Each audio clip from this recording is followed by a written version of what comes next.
Muy buenos días, tardes o noches. Soy Luis Michel Méndez Arias, alumno de la Universidad Autónoma de Tabasco. Hoy les vengo a exponer sobre el origen de la moral. ¿De dónde surgió la moral? La preocupación por conocer el origen de la moral ha llevado a los investigadores al pasado, a buscar en las nieblas desde la prehistoria y en las páginas de la historia. Existen diferentes conceptos de la moral, pero han permanecido en la historia de ella es fiel, al dividirse a través de la dialéctica, legado de Heráclito, o quizás sea mejor decir que la dialéctica explica finalmente la permanencia de la moral en la historia, ser y no ser la misma, cambia y permanece.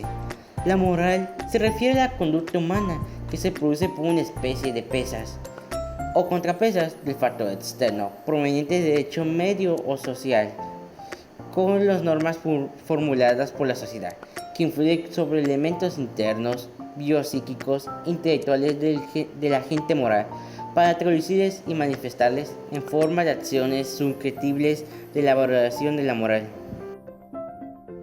Hablemos de las concepciones. Iniciemos con la concepción aristotélica. La mayor parte de las doctrinas éticas, incluso aquellas que presentan como una reflexión sobre el factum de la moral, tratan de explicar esta luz de los principios absolutos y la prion y fija su esencia en función desextendiéndose de las morales históricas concretas. De ahí ignoramos el carácter histórico de la moral. Lleva concepciones sobre su origen fuera de la historia y sin tomar en cuenta al hombre que es el protagonista de la historia. El autor anotó señalando que el aristoicismo tiene tres direcciones sobre el origen de la moral: Dios como origen y fuente moral, la naturaleza como el origen o fuente moral, el hombre con origen y fuente moral. Igual tenemos la concepción histórica. Esta concepción es antropocéntrica, en el centro que ella es el ser humano real, que piensa, actúa y hace historia en el mundo social y natural, al pertenecer la ética, ciencia o teoría de la moral. Guía la búsqueda del origen de la actividad humana, práctica libre, consiste y voluntaria.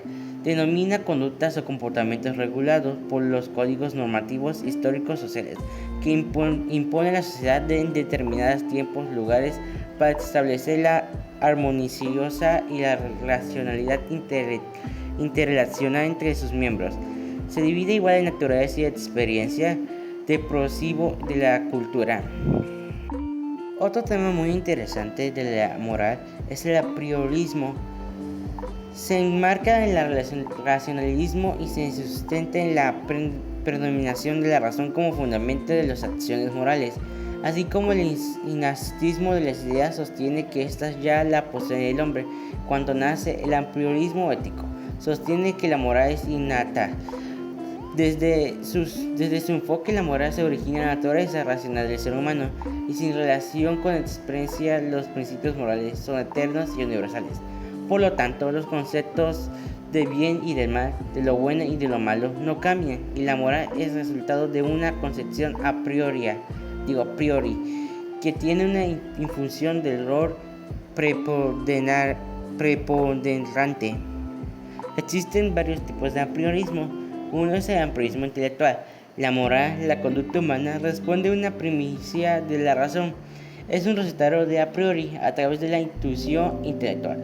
Según esta explicación, por las razones, el ser humano sin intervención de la intuición sensible, es decir, sin el concurso de la experiencia inmediata como ser racional, sin necesidad de un legislador externo que no sea mismo, conoce lo bueno, actúa según la ley que le da la razón.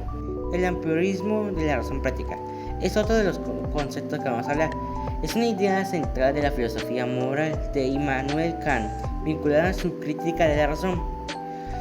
A priori significa independencia de la experiencia, algo que deriva de la observación empírica, sino que la razón no puede establecer por sí misma.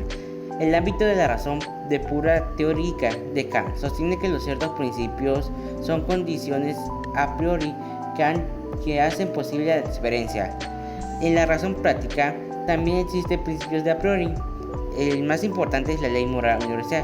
Expresa el imperativo categórico, y la ley moral no proviene de la experiencia, de las costumbres o de la utilidad, sino de la autónoma de la razón.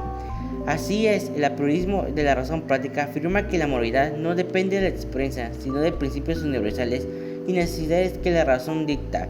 Estos principios son tan valiosos que cualquier ser racional, sin importar circunstancias, cultura o intereses, lo adapte. Otro concepto es el apriorismo axiólogo. Es una corriente filosófica dentro de la teoría de los valores, desarrollada principalmente por Marx y Nicolas Hank, que combina la idea del a priori de Kant con las reflexiones sobre los valores. Para el apriorismo axiólogo, los valores no son inventados por el ser humano ni dependen de una cultura. Existen como objetos de realidades objetivas y que pueden ser conocidos de manera inmediata, aunque no sean cosas materiales. No se conoce por los sentidos ni por la deducción racional, sino por una especie de intuición emocional. Unos ejemplos: cuando percibes un acto de generosidad es bueno, no lo dudas de un cálculo, sino que intuyes directamente. Ahora seguimos con el empirismo ético, un tema muy bueno. El empirismo ético es un movimiento filosófico con algunas manifestaciones, cuyos rasgos comunes es que solo admite experiencia como única fuente del conocimiento. Niega en fin la existencia de ideas innatas. Las ideas vienen de la experiencia, no de la razón. Es lo que plantea este empirismo ético. El empirismo de John Locke es el pensamiento de Locke, que se pone el innatismo de las ideas que vienen desde Platón, pues los hechos y la experiencia muestran que no tienen los niños, ni los salvajes, ni los locos, ni al nacer. Seguimos con el utilitarismo ético de Bernard, de 1748 a 1832. Se basa en el principio de la mayor felicidad para lo mayor número. Lo bueno es lo que produce placer al bienestar, evitando el dolor, tanto individual como colectivo. Es una teoría moral que mide el valor de las acciones por sus consecuencias. Una acción es correcta sin aumento de felicidad y reducción de sufrimiento. Sus raíces vienen del Epicuro y del Hume. Bernard afirma que placer y dolor son guías naturales de la conducta. Por eso lo moral no es sacrificio ni austeridad, sino busca lo útil, lo que beneficia tanto al individuo como a la sociedad. Seguimos con el evolucionismo ético de Spencer, de 1820 a 1903. Humbert Hensberg, el gran empirista del siglo XX, fundó la ética evolutiva, que consiste en que la moral surge de la evolución biológica. Es bueno lo que favorece el progreso y lo malo lo que dificulta. La moral cambia según las condiciones de existencia y que está ligada al medio ambiente y la experiencia. Esto es lo que nos dice Hansen Speaker.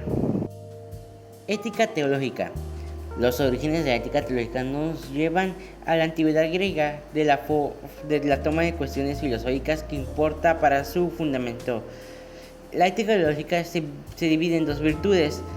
Las virtudes cristianas, que ponen el sello del misticismo religioso en la conducta humana al servicio de Dios. Son dos clases: virtudes cardinales y virtudes teológicas. Las virtudes cardinales producían fortaleza, templeza y justicia, las mismas que Platón varios siglos antes había proclamado por propiedad moral, y Aristóteles lo llamamos prácticas o éticas.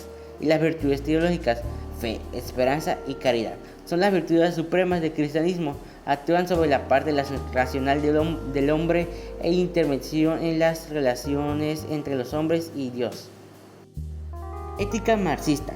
La ética marxista es la manifestación del materialismo histórico, que se opone al dualismo del alma separada de lo que es natural, lo corpóreo y lo material. El hombre constituye su propia historia y realiza su actividad objetiva y social. Los hechos económicos tienen significado histórico, ético y social. Por eso el hombre se la basa realmente de la sociedad. En esencia es el trabajo. Esto se refleja en los intereses de clases dominantes, siendo uno de esos la praxis. La praxis es un ser que transforma la naturaleza mediante el trabajo, creando sociedad, cultura.